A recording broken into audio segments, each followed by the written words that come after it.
My name is Randy Schell, and this is a podcast on pulmonary function testing. It's part of the University of Kentucky College of Medicine Department of Anesthesiology didactic curriculum. We'll first start with looking at the American Board of Anesthesia keywords from 2005 to 2016 related to the topic of pulmonary function testing. You can see that we can divide these up into some big categories. One, functional residual capacity, the gas that's left in your lung at the end of an unforced exhalation or normal tidal volume, some of the factors that increase or decrease it. Obstructive versus restrictive disease, how you diagnose one versus the other with pulmonary function tests. For example, emphysema is an obstructive form of pulmonary function test findings, as opposed to a restrictive disease such as morbid obesity. Diffusion capacity refers to the measurement of specifically carbon monoxide passing through the alveolar membrane, and if that alveolar membrane is destroyed, damaged, thickened in any way, diffusion capacity is reduced, and it's a relatively advanced form of pulmonary function testing. In the case of COPD, emphysema, where there's destruction of the alveolar capillary membrane, diffusion capacity will be decreased. Flow volume loops, which record both inspiration and expiration, can give us an idea of locations of obstruction, i.e. trachea, bronchus, intrathoracic, extrathoracic, etc. And in green here represents the questions that came from the ABA keywords from 2015 and 2016, and you can see flow volume loops. There was two questions on interpretation and goiter and its effect on it. Goiter would frequently cause a fixed obstruction in both inspiration and expiration. There's some other topics, mixed ones, that will likely be covered in different podcasts in our curriculum, because we're going to focus specifically on pulmonary function tests. What do pulmonary function tests measure? First of all, air flow rate in liters per second. You can see up at the top that peak flow rate is at the top of this curve, and we can also measure not only how much gas goes in and out and how fast it does it, but the volumes of different aspects of the lung during respiratory cycle. For example, a normal tidal volume, or a forced exhalation where you have gas still trapped in your lung called residual volume, or the biggest breath that you can take, which would be a vital capacity breath. An important point that we'll cover is the fact that we cannot measure residual volume with pulmonary function tests, and residual volume is the gas that's trapped in the lung, and therefore if you want to measure residual volume or something else like functional residual capacity, which is made up of residual volume plus expiratory reserve volume, you need to undergo specialized pulmonary function tests. So we can measure flow rates of air, lung volumes, and we can also, with specialized tests, measure diffusion capacity, or the ability for gases to pass through the alveolar membrane. And pathology, such as emphysema, pulmonary edema, interstitial lung disease, can all affect these. Clinical usefulness of pulmonary function tests. If a patient had wheezing or was dyspneic and you were evaluating them preoperatively, for example, you'd obviously do a history and a physical exam, might get a blood gas and a chest x-ray. And spirometric examination may be down the list on what you order to work up a patient with dyspnea, wheezing, and for preoperative evaluation. That spirometric examination will give us flow rates and volumes. There are some volumes that we cannot get with that spirometric examination, including total lung capacity, residual volume, and functional residual capacity.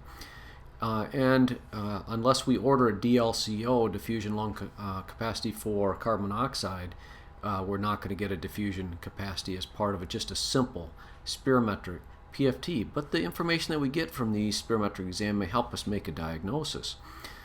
Spirometric exam also can help us classify respiratory diseases into two major disease pathologies. The first is obstructive lung disease, which is classically emphysema and asthma, and restrictive lung disease, which fibrosis of the alveolus would cause a restrictive lung disease. So obstruction and restriction And then there's occasionally patterns that mimic a combination of both of these, which then would be a mixed form of pulmonary function test result. Clinical usefulness of pulmonary function tests, we can use them to objectively measure whether our treatments are making a difference. For example, if a patient has asthma and you give them a pulmonary function test and then you treat them with steroids and/or bronchodilators, we can measure, is there an improvement after those treatment in pulmonary function tests, specifically maybe forced expiratory volume in 1 second. We could use it for pre-surgical evaluation to see how bad the lung disease is and maybe help us predict who's going to need postoperative ventilation. Cause of dyspnea, is it a heart problem, is it a lung problem, or maybe a psychologic problem that's contributing to shortness of breath? And pulmonary function tests can help separate those out and suggest that it is a lung problem. We can measure lung volumes and capacities with pulmonary function tests. And we're going to start at the far left, and you can see that on the y-axis is lung volume from 0, or an empty lung, all the way up to about 6 liters. You can see also in dark blue at the bottom here that residual volume with a little red star next to it is the gas that's trapped in your lung at the end of a forced exhalation. The little red tracing is referring to the tidal volume initially, followed by forced expiration, maximum voluntary expiration, and the gas that's trapped in your lung then is residual volume. If you're going on with a normal tidal volume and you just stop breathing at the end of a normal tidal volume, the gas that's left in your lung is called the functional residual capacity. And if you take a maximal inspiration, that is called, after you've taken a normal tidal volume inspiration, that's called inspiratory reserve volume.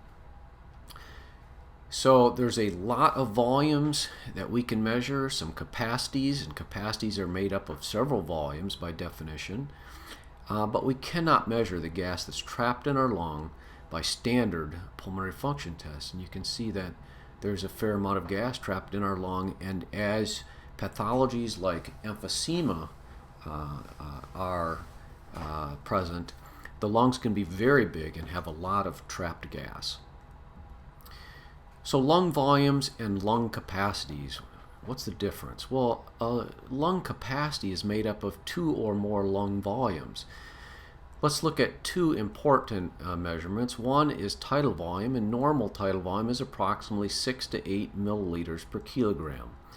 So if you times this by 70 kilograms, you can see that a normal tidal volume is 400 to 500 cc's or so.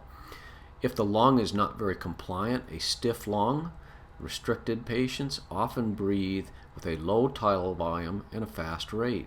Or if their muscle are not working very well, their intercostal muscles in a patient, they may have a reduced tidal volume. Vital capacity is made up of several lung volumes. It's made up of expiratory reserve volume plus tidal volume plus inspiratory reserve volume, and it's normally about 60 mils per kilogram, or times 70 kilos, approximately a little over 4 liters. And vital capacity correlates with deep breathing and effective cough, and so the higher the vital capacity, the more you can be assured that this patient, maybe postoperatively, if you were measuring it preoperatively, would be able to deep breathe and cough and maybe not get atelectatic. So good high vital capacity is what you want in a preoperative evaluation. Vital capacity can be decreased by things like restrictive lung disease, fluid in the pulmonary interstitium like in pulmonary edema, atelectasis of the lung, collapsed lung, fluid around the lung like a pleural effusion, pneumothorax, pregnancy, large amount of ascites in the abdomen, for example, with a patient with cirrhosis, or ventilatory muscle weakness. Functional residual capacity, as you remember from the very beginning when we talked about the ABA key words, was an important topic. Functional residual capacity, by definition, is expiratory reserve volume, or if you look at the graphic in the little red tracing, at the end of a normal tidal volume, if you exhale as much as you can, that is expiratory reserve volume, from a normal end tidal volume to pushing out all the gas that you can, and the gas that then would be trapped in your lung would be residual volume. So if you take that expiratory reserve volume and add it to the gas trapped in your lung, or residual volume, that's equal to FRC. And because FRC is made up of ERV plus residual volume, and since you can't measure residual volume, you cannot measure FRC with normal spirometric tests. FRC is the gas that is remaining in the lungs at the end of an unforced normal exhalation and equals approximately 35 mils per kilogram. Again, timesing this by about 70 kilograms leaves you with about 2.5 liters of gas in a normal patient as their FRC. FRC is important because when you induce a patient for general anesthesia and they exhale to normal tidal volume breath, the gas that's left in their lung when they become apneic is what they're using as they are apneic to remain saturated. So if that 2.5 liters is filled with 100% oxygen, for example, if you pre-oxygenated adequately and denitrogenated, that patient would then have 2.5 liters of oxygen to use during the period where you are not ventilating them. If you're using only 250 mils of oxygen per minute as your basal metabolic rate, you can see that you could have a prolonged period of apnea without desaturation in a healthy patient because of the FRC. So a lower FRC would be associated with a shorter time to desaturation with apnea. As we mentioned, FRC is not measured with normal spirometric tests, but requires a nitrogen washout or body plethysmography type test, which we are not going to cover today. If you add PEEP to a patient, positive end expiratory pressure as the patient exhales, and there's, let's say, 5 of PEEP that is administered to the patient, when they exhale down to that 5 centimeters of water pressure, the lung is filled more and there's more gas in the lung at the end of a normal tidal volume, and so PEEP is going to increase our FRC. Some of the clinical factors affecting FRC: what increases it, makes more gas in the lung at the end of a normal expiration? Well, emphysema, big lungs, trapped gas. Positive end expiratory pressure, as we mentioned in the last slide. Asthmatic patients. Aging, where the lung loses its elasticity and doesn't collapse on itself, so it's a bigger lung basically with a bigger FRC. Now there's a lot of things that decrease FRC. The restricted patient is an example, a patient with a small lung, but the obese patient, a patient who goes from a standing to a supine position, a patient with pulmonary edema, fibrosis of the lung and small lungs, atelectasis, pregnancy, where the neonate is intrauterine and pressing up on the base of the diaphragm and making the lungs smaller, FRC smaller. Pleural effusions, where fluid is pressing on the lung, making it smaller, and where you're taking small breaths and the muscles are not working very well in your chest. PFTspirometry, what do they look like? Well, here's an example of a patient taking a normal tidal volume breath initially, and then they're asked to exhale as hard as they can, so they blow out rapidly, and a peak flow rate is measured. And then as they continue to exhale, over time they can exhale all the gas in their lung, which is called a forced vital capacity. And what they can expire in that very first second is called the forced expiratory volume in 1 second, a very important measurement. And what they expire at the middle portion of this graph is called the forced expiratory flow at 25 to 75%. And some consider this a measure of small airways. And patients with small airway disease can have a great reduction in FEF 25-75. So important measurements are the peak flow rate, how much you can get out in 1 second, and then how much you can get out if you just give a person long enough to exhale to their forced vital capacity. And you should be able to get out approximately 80% of the forced vital capacity in just 1 second. Notice that we cannot measure in spirometry, again, residual volume, total lung capacity, or FRC, because residual volume is gas trapped in the lung, not measured by spirometry.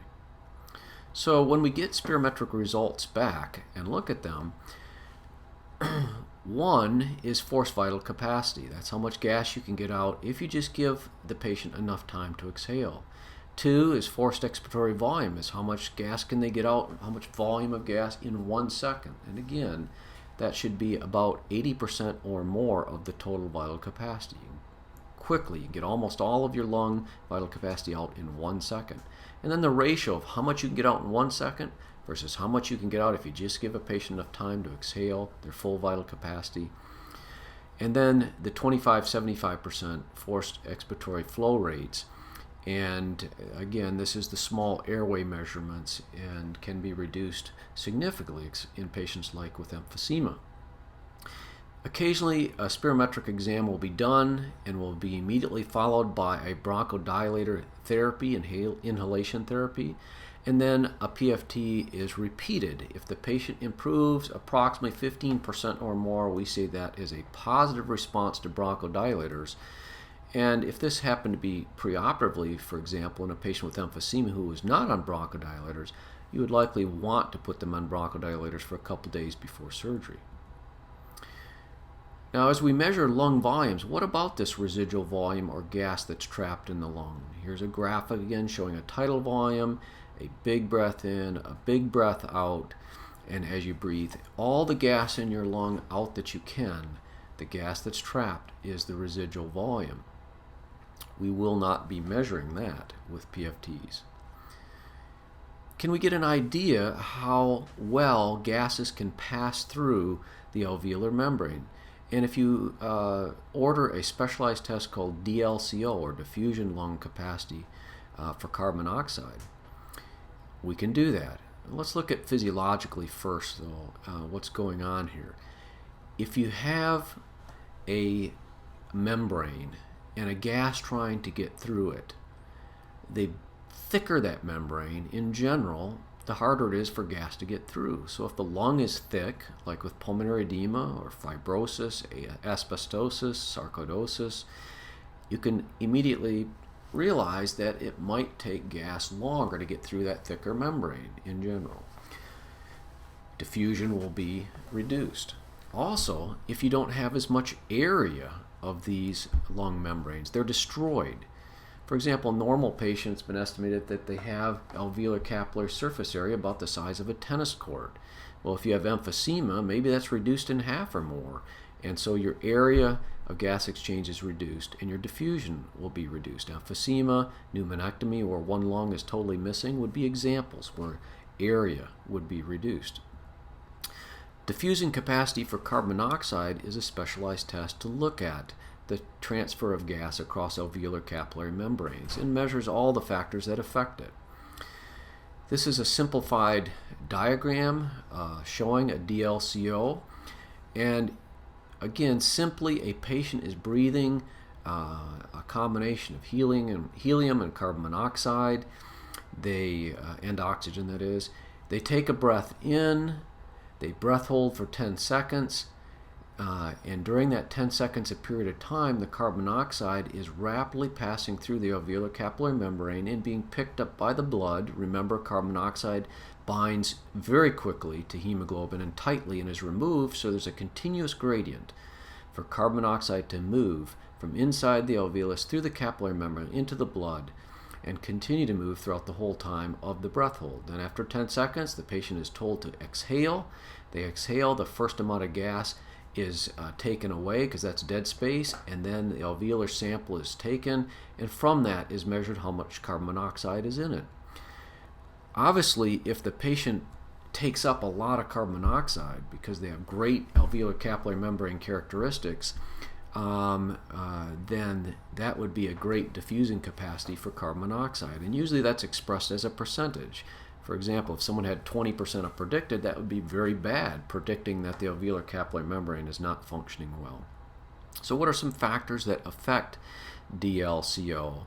And there were key words over the years from the American Board on this topic. Things that decrease DLCO, or the passage of gas through the alveolar capillary membrane, Loss of lung volume or capillary bed perfusion, for example, fibrosis of the alveolus, restricted lung, a patient who has lost alveolar capillary membranes and capillaries in the lung, emphysema patient, pulmonary embolism, low cardiac output. That may not be intuitive at first, but think about a low cardiac output being low amount of blood going by the lung. If there's low amount of blood going by the lung, less carbon monoxide is picked up and the DLCO is reduced. Bleomycin injures the lung, often used as a chemotherapy agent for certain types of tumors, and when a patient has been administered bleomycin, they could have reduced DLCO. And interestingly, anemia, when your hemoglobin is very low, it can reduce DLCO. And if you remember back to how DLCO was measured, hemoglobin goes by the alveolar capillary membrane and binds the carbon monoxide and pulls it away so that a gradient continuously is present between the alveolus and the capillary. If there's reduced hemoglobin, there's less removal of the carbon monoxide and therefore a lower DLCO. Things that increase pulmonary blood flow, like getting out and exercising, a patient who's got a huge amount of blood flow because of heart failure and their total blood volume is up, left to right shunts like a VSD, polycythemia because of all that hemoglobin that can remove the carbon monoxide, it can increase the DLCO. Let's go to a little bit simpler topic now, and that is using PFTs to look at obstruction versus restriction. The classic obstructive patient is the asthmatic patient. Airflow is reduced. There's greater airway resistance in these patients, as opposed to the restricted patient or fibrotic lung who has a decreased lung compliance or a stiff lung. And if you look at the classic pulmonary function test patterns of an obstructed patient, they have airway resistance problems, so gas doesn't go out very well, and the forced expiratory volume in 1 second is greatly reduced. But if you give them time, they can usually get the gas out. But the ratio of FEV1 to FVC is much less than the normal of 80%. As opposed to the restricted patient, who yes has small lungs and has lower flow rates, but there's a reduction in both FEV1 and FVC such that the ratio FEV1 to FVC remains normal. If we look at airflow rates versus lung volumes in the graphic at the very top, let's start with the obstructed patient. The obstructed patient has air trapped in their lung. They have huge lungs, and in fact, here is a pattern of expiration, peak flow rate at the top here, this scooped out, prolonged pattern of exhalation, and then when the patient starts to inspire, notice that this 5 liters or so is gas that is trapped in the lung. That's residual volume. As opposed to the normal patient, which has very high peak flow rates, doesn't have that scooped out pattern of exhalation, and then the restricted patient, which has very small lungs and reduced flow rate. So comparing obstructed versus restricted in lung size, the obstructed patient has a large lung with trapped gas. The restricted patient has a small lung. Peak flow rates, both of them have reduced. Expiratory pattern, the obstructed patient has that scooped out pattern with a reduced FEV1, greatly reduced. The residual volume is greatly increased because of trapped air in the obstructed patient, and actually that arrow should be going down. In the restricted patient, it tends to be reduced. Tests of respiratory muscle strength. You can, during spirometric exam, have a patient breathe in and out, or blow as hard as they can against an obstruction, measure expiratory and inspiratory force, negative inspiratory force or maximal inspiratory force. And the harder you can blow out, the greater pressure you can generate, the greater pressure you can generate when you suck in. Those are tests of respiratory muscle strength. And another test is to have someone breathe in and out as fast as they can for example, 10 seconds and times it by 6. You can get maximum voluntary ventilation, which is a test of all mechanical factors of breathing and can be hundreds of liters of gas. So in a patient with neuromuscular disease, Duchenne's muscular dystrophy, for example, where you have lost respiratory muscle strength, you can see how the maximum inspiratory and expiratory forces can be reduced, and these tests of respiratory muscle strength can be used to help diagnosing a problem. The next topic is flow volume loop. So now we're not looking just at expiration in general, we're looking at both expiration at the top of this graphic and inspiration at the bottom. So if we follow from the left side, we have a patient that exhales rapidly to peak flow rates, then continues to exhale until the gas that's trapped in their lung is there only, and that's called residual volume. And then they take a big inspiration to total lung capacity and do it over and over. So at the top of the graphic is expiration, bottom of the graphic is inspiration. And so we're going to look at some of these flow volume loops.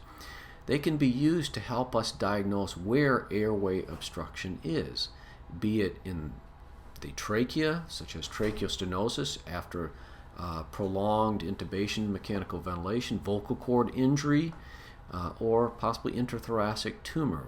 Someone who's having problems with airway obstruction, these flow volume loops can help us determine what the issue is. So let's look at one example here of a flow volume loop with fixed obstruction. And the graphic at the right shows what could be, let's say, a subglottic stenosis from prolonged intubation. It could be a goiter sitting around the trachea and squeezing it such that it doesn't change flow rates, that is, during inspiration or expiration. They're both reduced. And so if you look at the graphic flow volume loop of a fixed obstruction, as a patient tries to exhale, it's blunted, and as they inhale, the flow rates are also blunted. So this is called a fixed obstruction. And goiter, big thyroid, or tracheostenosis would be examples of those. Now let's look at, up at the top, of variable extrathoracic obstruction.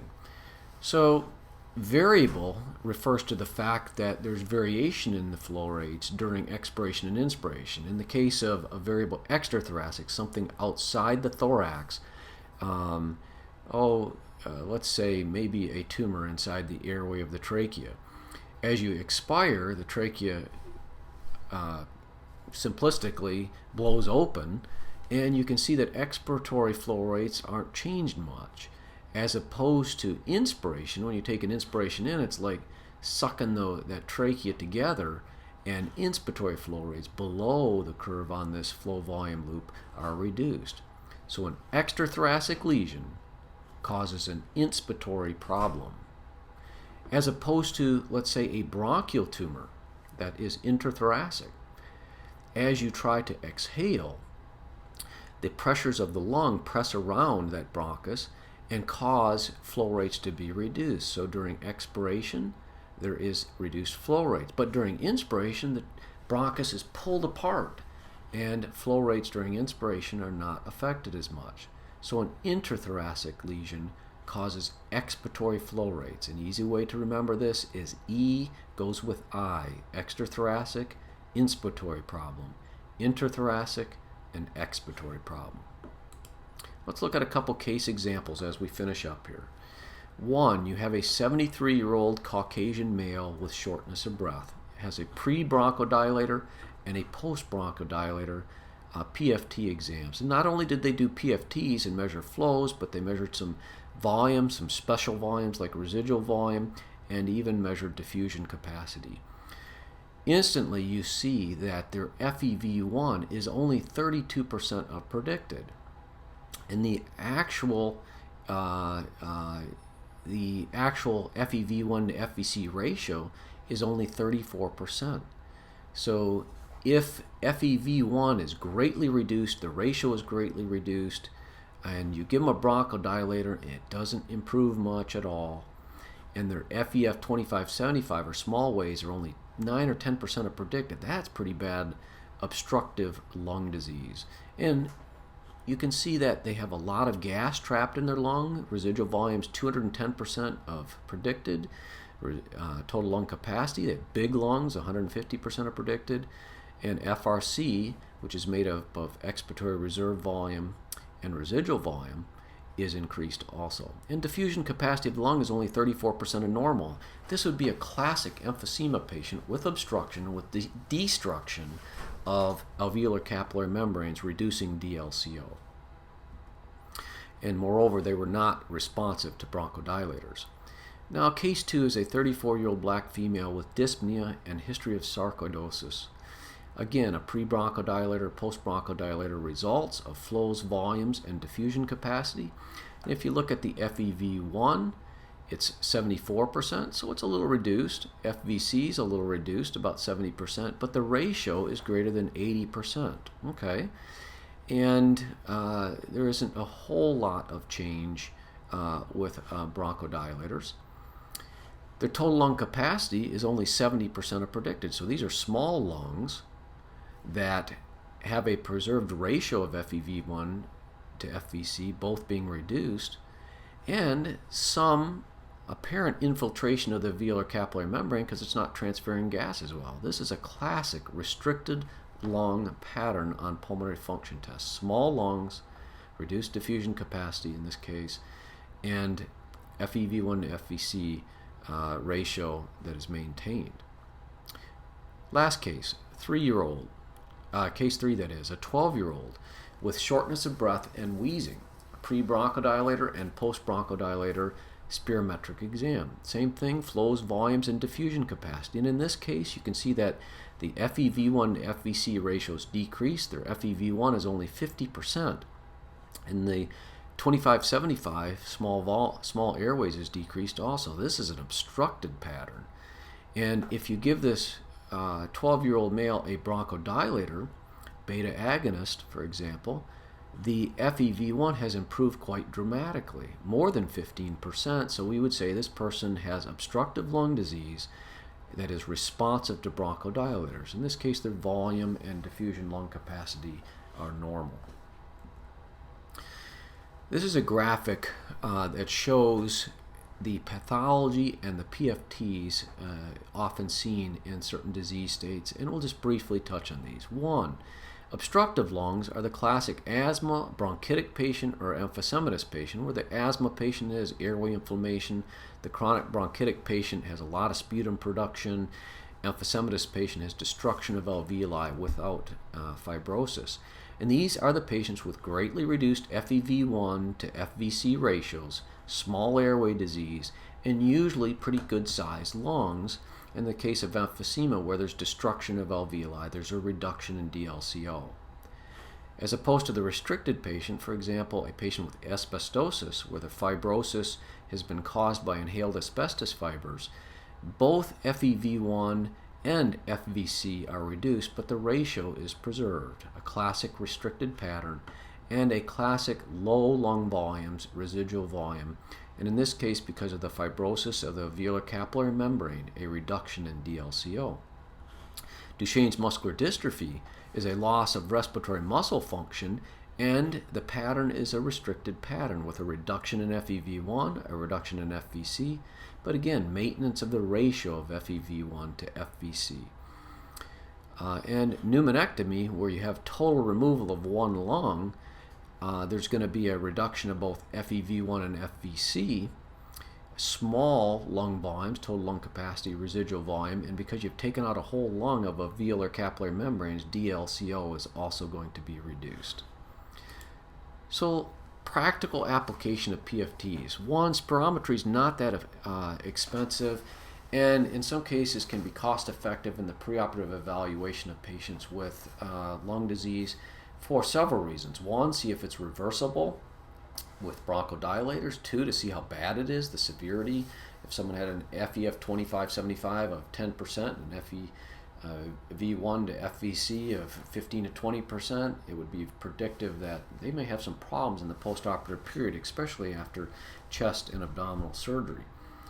Determine the baseline for patients who already have some impairment of pulmonary function, such as quadriplegics or myasthenic patients, to help decide the timing for when you're going to extubate the patients or the need for postoperative mechanical ventilation.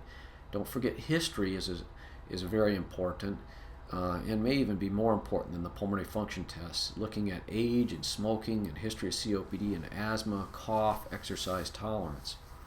So in summary, when we order PFTs, we can use those to measure air flow rates, lung volumes and diffusion capacities, and PFTs can help us determine whether the lung disease can be classified into obstructive, restrictive, or possibly not cleanly into one or the other, but may be a mixed disorder. Remember that spirometry cannot be used to measure the gas that's trapped in your lung at the end of a forced exhalation. That gas is termed residual volume.